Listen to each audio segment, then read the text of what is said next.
Gaza piece plan, അതായത് summit ഈജിപ്തിൽ നടന്നു. ട്രംപ് അനൗൺസ് ചെയ്തു 20 ദിന പരിപാടികൾ. നിങ്ങൾ മനസ്സിലാക്കണം, ഇത് കഴിഞ്ഞിട്ട് എത്ര ദിവസമായി? നിങ്ങൾക്ക് ഓർമ്മയുണ്ടായിരിക്കും, ഇതുമായി ബന്ധപ്പെട്ട ആ വീഡിയോയിൽ ഞാൻ ആദ്യമേ പറഞ്ഞു, ഇത് അമേരിക്ക ഗെയിം അവർ ടേക്ക് ഓവർ ചെയ്യാൻ, അതായത് ബെഞ്ചമിൻ നെതന്യാഹു ഈ ബോൾ എടുത്തിട്ട് ഹമാസും ഗാസയും എടുത്ത് ട്രംപിൻ്റെ കയ്യിലോട്ട് കൊടുത്തേക്കുകയാണ്. അതാണ് ഗെയിം. അതേപോലെയാണോ സംഭവിച്ചത്? നിങ്ങൾ ആലോചിച്ച് നോക്കുക. എന്താണ് അമേരിക്കൻ പ്രസിഡന്റിൻ്റെയും ഇസ്രായേലി പ്രൈം മിനിസ്റ്ററിൻ്റെ സ്റ്റേറ്റ്മെന്റ്? എന്താ അമേരിക്കൻ പ്രൈം മിനിസ്റ്റർ എന്താ പറഞ്ഞത്? അമേരിക്കൻ പ്രസിഡന്റ് എന്താ പറഞ്ഞത്? ഏതെങ്കിലും രീതിയിലുള്ള സീസ് ഫയർ വയലേഷൻ ഹമാസ് കാണിച്ചാൽ അമേരിക്കൻ സേന ഇടപെടും. ഇതാണ് പറഞ്ഞത്.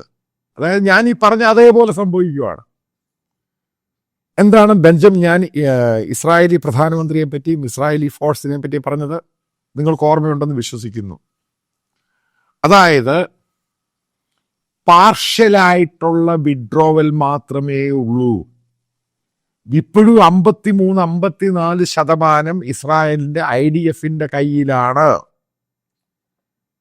ഹമാസ് അവിടെ കയറിയിട്ട് ആദ്യം ചെയ്തത് എന്തോ? ഇതാണ് അടുത്ത തമാശ. കേരളത്തിലെ മീഡിയ ഒക്കെ പറഞ്ഞ സംഭവം, അവിടെയുള്ള ഫോഴ്സുകൾ, അതായത് ഇസ്രായേലുമായിട്ട് സഹകരിക്കുന്ന ഫോഴ്സുകൾ, ഇൻഡിവിജ്വൽസ്, അവരെയാണ് വെടിവെച്ച് കൊന്നത്. പിന്നീട് കമ്മ്യൂണിക്കേഷൻ, മറ്റുള്ള മീഡിയ വ്ലോഗുകളൊക്കെ പറയുന്ന എന്ത് സംഭവം എന്തെന്നറിയോ? അതായത് ഹമാസിനെ അനുകൂലിക്കുന്ന ചില ആൾക്കാർ പറയുന്ന സംഭവം നേരെ തിരിച്ച. അവരെന്താ പറഞ്ഞ? ആരെ കൊന്നെന്നാ പറയുന്നത്? അത് കഴിഞ്ഞിട്ട് വെടിവെച്ച് കൊന്നെന്നാ പറയുന്നത്. അത് ഇന്റർനാഷണലി ഗ്ലോബൽ മീഡിയ ഒക്കെ അത് റിപ്പോർട്ട് ചെയ്തിട്ടുണ്ട്. ടെലഗ്രാം, വാഷിങ്ടൺ പോസ്റ്റ്, അവരെല്ലാം റിപ്പോർട്ട് ചെയ്തിട്ട് അവരെന്താ പറയുന്നത്? അവർ പറയുന്നത്, ആദ്യം പറഞ്ഞത് ഹമാസ് വയലേറ്റ് ചെയ്യുന്നു, സംഭവങ്ങൾ പിച്ചുമാറുന്നു. പിന്നീട് ചില ബ്ലോഗേഴ്സ് പറഞ്ഞ കാര്യമുണ്ട്. അതാണ് തമാശ അടുത്ത പോയിന്റിലോട്ട്. എനിക്കതിൻ്റെ സത്യാവസ്ഥ അറിയത്തില്ല. അതായത് ഹമാസ് കൊണ്ടുവന്ന ഡീല്, അമേരിക്കയായിട്ട് കൊണ്ട് ഡീലിനെ എതിർക്കുന്ന പല ഗ്രൂപ്പുകളുണ്ട്. അതിലൊരു ഗ്രൂപ്പിന് വീണ്ടും ഈ ഗാസയിൽ പ്രശ്നമുണ്ടാക്കാൻ ശ്രമിക്കുന്നു. അവരെയാണ് വെടിവെച്ച് കൊന്നത്. ഇത് ഏത് വിശ്വസിക്കുന്നുള്ളതാണ് സത്യം. അതുകൊണ്ടാണ് ഞാൻ പറഞ്ഞത്, തോക്കെടുത്ത ഒരാള് ഇതേപോലെ റാഡിക്കൽ ഇസ്ലാമുമായി ബന്ധപ്പെട്ട് ഈ ഹമാസ് ആണെങ്കിലും മറ്റുള്ള ഓർഗനൈസേഷൻ ആണെങ്കിലും ഒന്നില്ലേ അവ പൂർണ്ണമായിട്ടും തീരണം. അല്ലെങ്കിൽ അതിൻ്റെ അകത്ത് വിവിധ രീതിയിലുള്ള ഗ്രൂപ്പുകളുണ്ട്. ഞാൻ പറഞ്ഞുതരാം ഓരോ കാര്യം ഇതുമായിട്ട് ബന്ധപ്പെട്ട്. ഈ അറബ് ഇസ്ലാമിക രാജ്യങ്ങളിൽ ഏറ്റവും വലിയ പ്രശ്നം എന്തുവാ? വാർലോഡ്സ് ആണ് ഏറ്റവും വലിയ പ്രശ്നം. ഇവർ പറയുന്ന ഗ്യാങ് എന്ന്. ഈ പറയുന്ന അഫ്ഗാനിസ്ഥാനിലെ ഏറ്റവും വലിയ പ്രശ്നം വാർലോഡ്സാണ്. അതായത് 10, 50, 100 പേരെ വെച്ച് അവർക്ക് വെപ്പൺസ് കൊടുത്തിട്ട് അതിനകത്തൊരു രാജാവ് ഉണ്ടാവുക. It's called warlords. അവരാണ് രീതിയിലാണ് ഭരിക്കുന്നത്. ഇത് പറയുന്നത് ഇത് ഇസ്ലാമിക രീതിയിലുള്ള ഭരണമാണെന്ന്. അതുകൊണ്ടാണ് ഹമാസിനകത്ത് പ്രത്യേകം പല വാർലോഡ്സും പല ഗ്രൂപ്പുകളും. അവരെല്ലാം കൂടെ ഹമാസ് എന്ന് പറഞ്ഞ ഒരു പ്ലാറ്റ്ഫോമിൽ നിൽക്കുന്നേ ഉള്ളതാണ് അമേരിക്കൻ പ്രസിഡന്റ് പറഞ്ഞത്. ഈ പീസ് ചർച്ചയുമായിട്ട് ബന്ധപ്പെട്ട് പറഞ്ഞു, ഒരു ഗ്രൂപ്പ് എഗ്രി ചെയ്യും, മറ്റൊരു ഗ്രൂപ്പ് എതിർക്കും. ഇതാണ് ലാസ്റ്റ് 1 ഇയർ ട്രംപ് പ്രോസസ്സ് കൊടുത്തുകൊണ്ടിരുന്ന സമയത്ത് ഉണ്ടായിക്കൊണ്ടിരുന്ന പ്രശ്നം.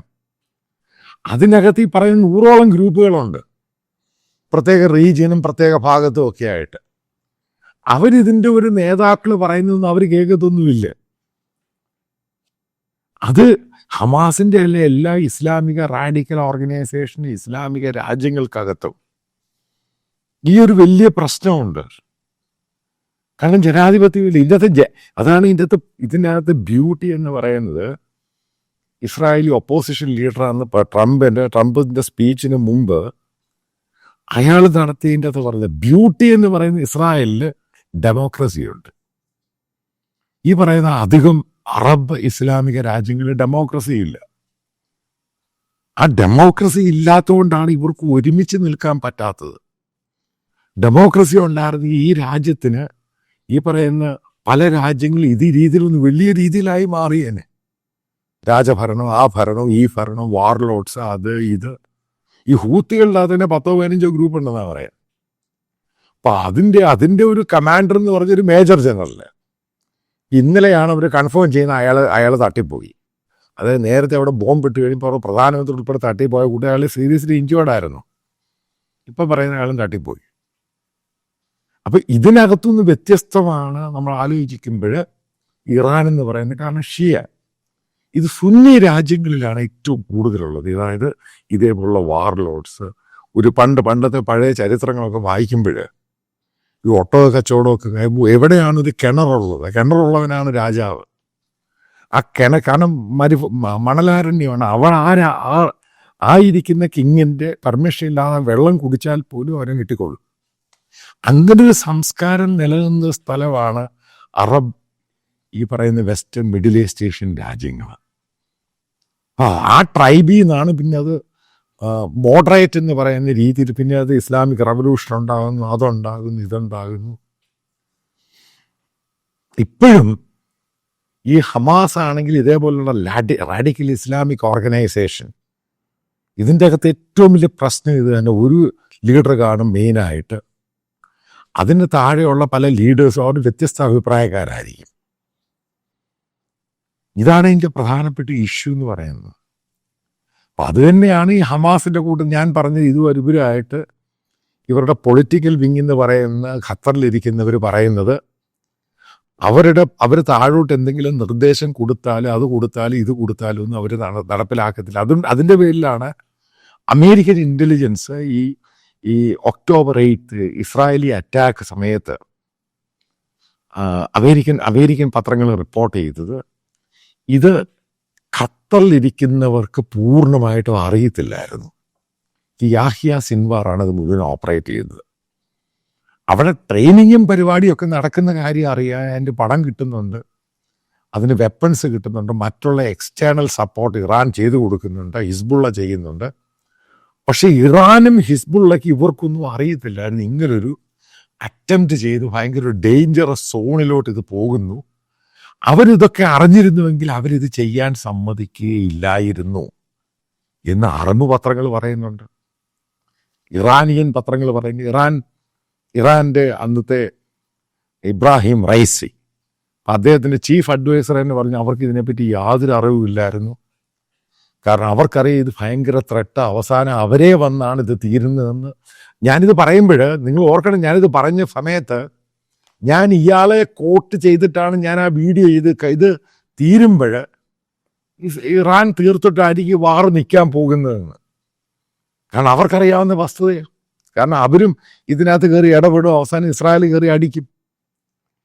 ഇതാണ് അതിൻ്റെ ഈ തമാശ എന്ന് പറയുന്നത്. അതാണ് ഈ റാഡിക്കൽ ഇസ്ലാമിൻ്റെയും അതുമായി ബന്ധപ്പെട്ട ഓർഗനൈസേഷൻ്റെ ഏറ്റവും വലിയ പ്രശ്നം. ഇപ്പം അൽ ഖൈദ എന്ന് പറയുന്ന ഓർഗനൈസേഷൻ, അതിനകത്ത് ഈ പറയുന്ന നേതാക്കൾ പലരും ഉണ്ട്. പക്ഷെ പലരും പല രീതിയിലാണ്. ഇവരൊന്നും ചെയ്യുന്ന പല ആൾക്കാർക്കും അറിയത്തുമില്ല. ഇത് ഓർഗനൈസ്ഡ് അല്ല ഈ സാധനം. കാരണം കമ്മ്യൂണിക്കേഷൻ പരിപാടികളൊന്നുമില്ല. ഇവരെ ടാക്ടിക്കലി ഉപയോഗിക്കുന്നതിൻ്റെ കാര്യം പറയുന്നത് ഇത് കമ്മ്യൂണിക്കേറ്റ് ചെയ്ത് അവിടെ ഇവിടെ ചെയ്ത് കഴിഞ്ഞാൽ പല ഓപ്പറേഷൻസും മുടങ്ങിപ്പോകും. പിന്നെ അവർ ഒന്ന് പറയുന്നതിന് മറ്റ് രീതിയിൽ പറയുന്ന ഈ രീതിയിലാണ്. ഗ്ലോബലായിട്ട് ഇസ്ലാമിക റാഡിക്കൽ, അതായത് ഇതേപോലെ തീവ്രവാദ സംഘടനകളുടെ ഏറ്റവും വലിയ പ്രശ്നമാണ് അവരൊരിക്കലും വെപ്പണൈസ് ചെയ്ത് കഴിഞ്ഞാൽ അത് തീരാതെ, അതായത് നശിക്കാതെ അവൻ ഈ സാധനം വെക്കത്തില്ല. അത് തന്നെയാണ് നിങ്ങൾ നോക്കുക IS ബാഗ്ദാദി അതിൻ്റെ ലീഡർ അവരെ കംപ്ലീറ്റ് നിർത്തി കഴിഞ്ഞപ്പോഴാണ് IS ഇല്ലാതായത്. ഒസാമ ബിൻ ലാഡൻ അവരുടെ കംപ്ലീറ്റ് ബേസ് നിർത്തി കഴിഞ്ഞപ്പോഴാണ് ഇല്ലാതായത്. അത് സഹാരി എന്ന് പറഞ്ഞ ആൾ വീണ്ടും താലിബാൻ വന്ന ശേഷം അവിടെ വന്നു, അയാളെ വീണ്ടും ഡ്രോൺ ഉപയോഗിച്ചിട്ട് അയാളെ കൊല്ലുന്നു. ഇതിൻ്റെ പ്രശ്നം ഇതാണ് സംഭവം. ഇതിങ്ങനെ നിന്നുകൊണ്ടിരിക്കുക. അതുകൊണ്ടാണ് ഞാനീ പറയുന്നത് ഇതൊരു ടെമ്പററി സീസ് ഫയർ എന്ന് മാത്രമേ ഉള്ളൂ. ഇത് അമേരിക്കയുടെ അറ്റംപ്റ്റ് ഇസ്രായേൽ നോക്കുന്നവർക്ക് അവർ ജീവനുള്ള ഹോസ്റ്റേജസ് തിരിച്ചു വരിക, പറ്റാവുന്നത്ര ഡെഡ് ബോഡി തിരിച്ചു കിട്ടും. കാരണം അവർക്കറിയാം ഈ പറയുന്ന റീകൺസ്ട്രക്ഷൻ ഇതൊന്നും നടക്കാൻ പോകുന്നില്ല എന്ന്. അവിടെ പണത്തിൻ്റെ കുറവൊന്നുമല്ല. എല്ലാ രാജ്യങ്ങളും ഫണ്ട് ചെയ്യും, ഇന്ത്യ ഉൾപ്പെടെ രാജ്യങ്ങൾ ഫണ്ട് ചെയ്യും. പണത്തിൻ്റെ കുറവും ഇതൊന്നുമല്ല. പക്ഷെ ഇങ്ങനെയാണ് ഇങ്ങനൊരു ഈ സംഭവം ഒരു ട്രാൻസ്ഫോർമേഷൻ ഉണ്ടായിട്ട് അവർ പുതിയ രീതിയിലോട്ട് പോകാൻ വേണ്ടി അവർ സമ്മതിക്കത്തില്ല അതിൻ്റെ അകത്തുള്ള വലിയ സഭ. അതുകൊണ്ട് തന്നെ ഞാൻ പറഞ്ഞു ഇതൊരു ശാശ്വത പരിഹാരമോ സമാധാനമോ ഒന്നും അല്ല. അതായത് ഒരാഴ്ച തീരുന്നതിന് മുമ്പ് തന്നെ ട്രംപ് പറയേണ്ടി വന്നു, ബെഞ്ചമിൻ നെതന്യാഹു പറയേണ്ടി വന്നു, ഈ രീതിയിലാണ് കാര്യങ്ങൾ പോകി ഞങ്ങൾ ഇടപെടും. അതാണ് ഇപ്പോൾ ഇനി അവിടെ ഇടപെട്ട് കഴിഞ്ഞാൽ അമേരിക്കയാണ് മുഴുവൻ ഉത്തരവാദിത്വം. അപ്പം അമേരിക്ക ഉത്തരവാദിത്വം ഈ പറയുന്ന നാറ്റോ രാജ്യങ്ങൾ പഴയ പോലെ ഇസ്രായേലിനെ, അതായത് യൂറോപ്യൻ രാജ്യങ്ങളിൽ ഇസ്രായേലിനെ കുറ്റം പറയാൻ പറ്റുമോ? കാരണം ഈ പറയുന്ന പല യൂറോപ്യൻ രാജ്യങ്ങൾ അമേരിക്കയുടെ ഇൻഡയറക്റ്റാണ് അപ്രോച്ചിൽ പാലസ്തീനെ അപ്രൂവ് ചെയ്യുന്നുണ്ട്. ഇതൊക്കെ പേരാ, അല്ലാതെ ഇതൊന്നും പ്രാക്ടിക്കലി ഒന്നും നടക്കുന്ന കാര്യമൊന്നുമല്ല. ഒരു കോൺഫറൻസിൻ്റെ അകത്ത് അവരെ അപ്രൂവ് ചെയ്യുന്നു, UN ജനറൽ അസംബ്ലിക്ക് മുമ്പിൽ അവരെ അപ്രൂവ് ചെയ്യുന്നു, മെഹബൂബ് അബ്ബാസിനെ കൊണ്ടുവന്ന് ട്രംപിന് കൈ കൊടുക്കും. ഇതൊക്കെ ഒരു ടോക്സ് വെർബൽ സംഭവം എന്ന് മാത്രമേ ഉള്ളൂ. ഇതൊന്നും പ്രാക്ടിക്കലി നടക്കുന്ന ഏരിയ അല്ല വെസ്റ്റ് ഏഷ്യ. പക്ഷേ ഇത് ഈ ഹൂത്തികളും ഈ ഹിസ്ബുള്ളയും തീർന്ന പോലെ പൂർണ്ണമായിട്ടും ഹമാസ് തീർന്നാൽ മാത്രമേ ഈ പറയുന്ന പാലസ്റ്റീൻകാരായിട്ടുള്ള ഗാസയിലുള്ളവർക്ക് സമാധാനം വരുത്തുള്ളൂ. എന്നാൽ മാത്രമേ അവിടെ റീബിൽഡിങ്ങും പരിപാടികളും ഒക്കെ നടക്കുന്നത്. ഫർദറുള്ള ടോക്സിനകത്ത് എന്തുണ്ടാകും എന്നുള്ളത് ഞാൻ ഈ പറയുന്ന പോലെ തന്നെയായിരിക്കും ഇനി ഫർദർ പോകാൻ പോകുന്നത്. അതായത് ഗ്ലോബലായിട്ട് ഇതിങ്ങനെ നീണ്ടു നിൽക്കും തോറും ഇസ്ലാമിൽ അതിനകത്തുള്ള പല രാജ്യത്തും ഇങ്ങനെ പ്രൊട്ടസ്റ്റും പരിപാടികളൊക്കെ ഉണ്ടായി. പല ആൾക്കാരെ ഇങ്ങനെ ഡീപ്പോർട്ട് ചെയ്ത് വീണ്ടും ഇസ്ലാമിനും ആ വിശ്വാസികൾക്കും ആ പേരുള്ളവർക്ക് ഇതൊരു കറുത്ത സംഭവമായിട്ടങ്ങ് മാറും. അതായത് ഒരിക്കലും പരിഹരിക്കാൻ പറ്റാത്ത സംഭവമായിട്ട് മാറുകയും ഗ്ലോബലായിട്ട് ഇസ്ലാമിക കമ്മ്യൂണിറ്റിയിലുള്ളവർക്ക് കൂടുതൽ പേര് ദോഷം പലയിടത്തും ബാനിങ്ങും ഉണ്ടാകും. ബാൻ ചെയ്യുക, അവരെ പലയിടത്തും കയറ്റത്തില്ല. ഇതൊക്കെയാണ് ഇനി ഫർദർ വരാനുള്ള ആകത്തുക. അതായത് വീണ്ടും ആവർത്തിക്കുന്നു, ഈ ഗാസ പീസ് അക്കോർഡും സംഭവങ്ങളൊക്കെ ജനങ്ങളുടെ മുമ്പിലും പബ്ലിക്കായിട്ട് ഗ്ലോബലായിട്ട് കാണിച്ചു കൊടുത്തു. ഇനി എല്ലാ രാജ്യങ്ങളും ഒരുമിച്ച് നിന്ന് ഹമാസിനെ അവൻ്റെ തോളെ കയറും. അതായത് ഇസ്ലാമിക റാഡിക്കൽസാണ് അവരുടെ മുമ്പിലുള്ള ഏറ്റവും വലിയ ശത്രു. അറബ് രാജ്യങ്ങളും അവരുടെ കൂടെ. ഇതാണ് ഇനി ഫർദർ ഉണ്ടാകാൻ പോകുന്ന അടുത്ത പടി എന്ന് പറയുന്നത്.